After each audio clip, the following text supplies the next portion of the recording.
Assalamualaikum warahmatullahi wabarakatuh. Selamat pagi, Puhaba Syedara.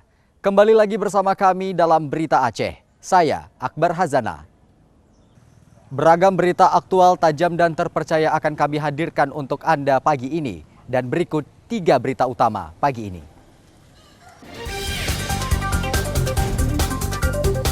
Seorang pengawas TPS di Kecamatan Jambu Aye, Aceh Utara harus dirawat intensif di rumah sakit usai dianiaya sekretaris PPS.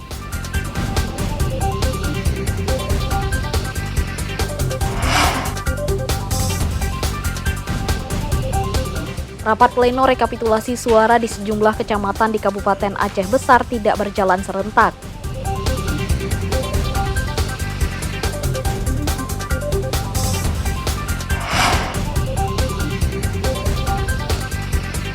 Kafe klasik rumah adat tradisional Aceh dengan nuansa kesejukan dan barang budaya jadi tempat bersantai dan sarana edukasi bagi pengunjung.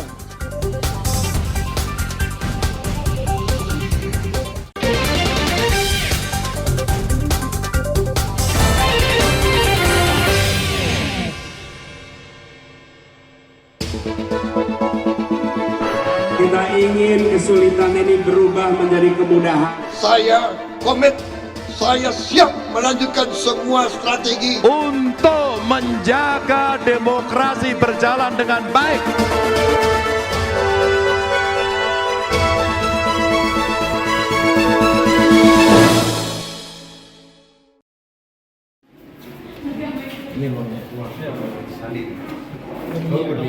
Seorang pengawas tempat pemungutan suara PTPS di Aceh Utara terpaksa dirawat di rumah sakit usai dianiaya sekretaris PPS Desa Rawang Itik, Kecamatan Tanah Jambu Aye. Korban diduga dianiaya saat mengawas di TPS 008 di desa tersebut. Mukhlisin terpaksa dirawat intensif di Rumah Sakit Kasih Ibu Lok Semawe karena diduga mendapatkan penganiayaan berat oleh sekretaris PPS. Penganiayaan tersebut terjadi saat hari pemungutan suara pemilu 14 Februari 2024 lalu. Penganiayaan bermula saat Mukhlisin menegur anggota PPS yang berulang kali memasuki TPS. Karena secara aturan petugas PPS tidak diperbolehkan memasuki TPS saat pencoblosan berlangsung. Teguran tersebut direspon sekretaris PPS dengan mengancam Mukhlisin hingga terjadi cekcok mulut di TPS. Meskipun sempat diredam beberapa saat, menjelang malam hari pelaku mengajak beberapa orang lainnya memukuli korban hingga tak sadarkan diri.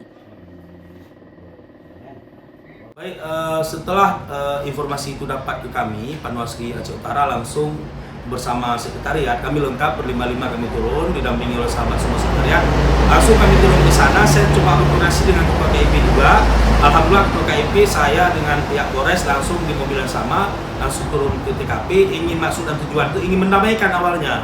Tapi di saat sampai ke sana di TKP, yaitu di TPS 008, itu tidak mungkin di luar dari nalar.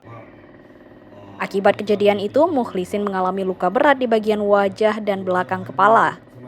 Kasus tersebut ditangani polisi. Pelaku penganiayaan telah ditahan di ruang tahanan Polres Aceh Utara. Ramadan melaporkan dari Aceh Utara.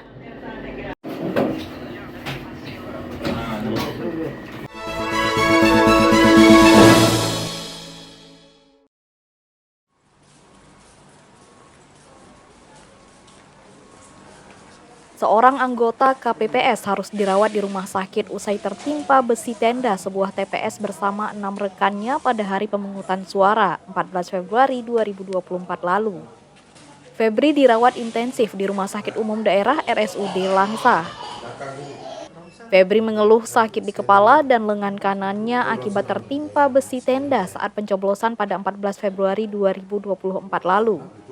Anggota KPPS ini sudah sempat pulang ke rumah untuk jeda istirahat. Namun ia mengeluh sakit sehingga keluarga membawanya ke rumah sakit. Kini kondisi Febri berangsur membaik usai menjalani perawatan selama 3 hari. Namun kondisi kesehatannya belum normal sehingga belum diperbolehkan pulang. Kemarin tuh waktu pas kejadian kepala sama ini nggak bisa digerakkan. bahu ya. Bahunya nih sama kaki nih sebelah kanan semua.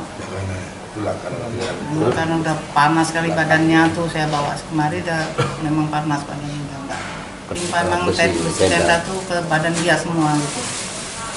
Dari atas kepala ke bawah. Berat. Komisioner KIP Kota Langsa menjenguk anggota KPPS yang masih dirawat di rumah sakit pada Senin pagi untuk memberi semangat dan dukungan moral.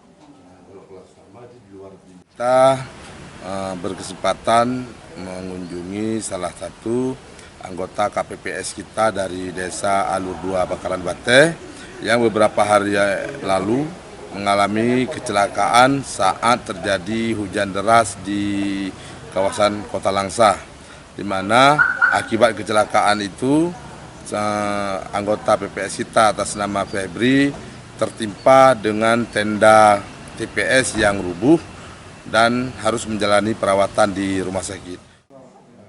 Febri merupakan salah satu anggota KPPS di Desa Bate Putih, Kecamatan Langsa Baro, Kota Langsa, yang harus menjalani perawatan. Selain Febri, 6 anggota KPPS lainnya juga sempat dirawat, namun semuanya telah diperbolehkan pulang. Tim Liputan melaporkan dari Langsa.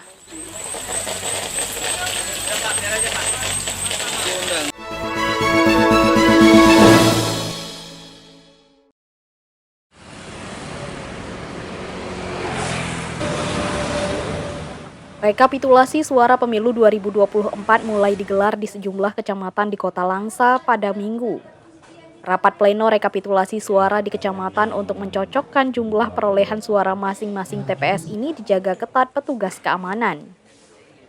Rapat pleno rekapitulasi suara di kecamatan dihadiri para saksi pasangan capres, saksi para caleg dan DPD RI, Panwascam dan PPK. Agenda rapat pleno rekapitulasi suara juga mendengar laporan pelaksanaan pemungutan suara di masing-masing TPS. Di Kecamatan Langsa Kota, rekapitulasi suara secara manual mulai berlangsung. Demikian juga di 4 kecamatan lainnya secara bergiliran. Rekapitulasi suara harus tuntas dalam sepekan. Setelah itu, PPK dan PPS diberi waktu 7 hari menghitung perolehan suara pasangan capres dan caleg serta DPD RI. Selanjutnya, kotak suara harus dikembalikan ke gudang KIP Kota Langsa. Kota Langsa melakukan rekapitulasi di tingkat kecamatan. Ini dilakukan secara serentak di 5 kecamatan. Itu untuk membantu rekapitulasi ini, PPK dibantu oleh PPS dan Sekretariat PPS. Estimasi waktu kita dalam rekapitulasi ini sekitar 7 hari, mulai dari hari ini. Rekapitulasi suara berlangsung hingga sore hari, sehingga belum diketahui perolehan suara pasangan capres atau peserta pemilu lainnya. 4 PPK di Kota Langsa harus menuntaskan rekapitulasi suara dari 489 TPS yang tersebar di 66 desa. Sementara jumlah warga yang masuk daftar pemilih tetap mencapai 131.089 orang. Tim Liputan melaporkan dari Kota Langsa.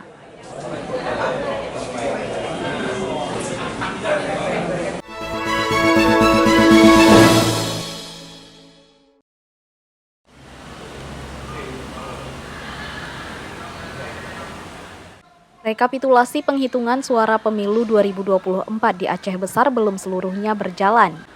Dari 23 kecamatan di Aceh Besar, baru beberapa kecamatan yang mulai menggelar rapat pleno rekapitulasi penghitungan suara. PPK Baitusalam belum menggelar rekapitulasi penghitungan suara meski sempat diagendakan pada 18 Februari 2024. Rekapitulasi suara di sejumlah kecamatan lain juga ditunda. Lantaran proses pengunggahan foto Form C1 Plano ke laman Sirekap KPU RI belum tuntas. Penundaan rekapitulasi suara sesuai kesepakatan dengan para saksi peserta pemilu lantaran teknis rekapitulasi suara butuh waktu lama. Sebenarnya input foto Form C1 hampir rampung. Dari 60 TPS di Kecamatan Baitusalam, tinggal 13 TPS yang belum mengunggah Form C1 berupa hasil penghitungan suara dari TPS. Kecamatan lain kan melakukannya persatu seperti tadi yang saya katakan.